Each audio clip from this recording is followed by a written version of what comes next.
Barka da shigowa tashar Indian Hausa Recap. Danna subscribe da kuma alamar ƙararrawa domin samun sabbin fina-finai.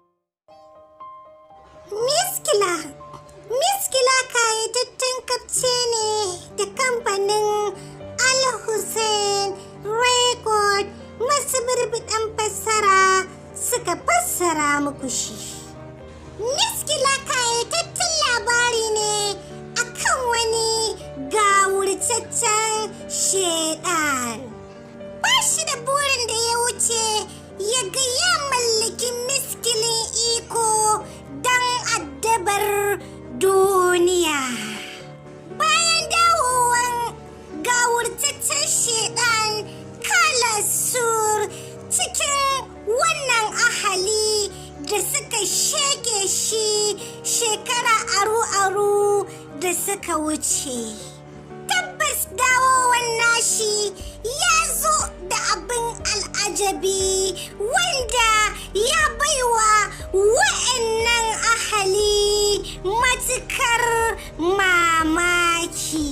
Sai dai ga wurtaccen shedan kala suru da ya tashi dawowa sai ya makalkalewa ɗaya daga cikin 'yan matan nan guda biyu wacce ta fada a rafi don cimma burinsa na dawowa cikin wannan duniya.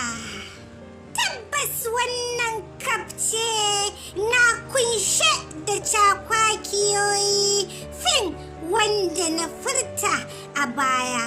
Kai da nemi naka kayatattun kafce na fim ɗin Miskila.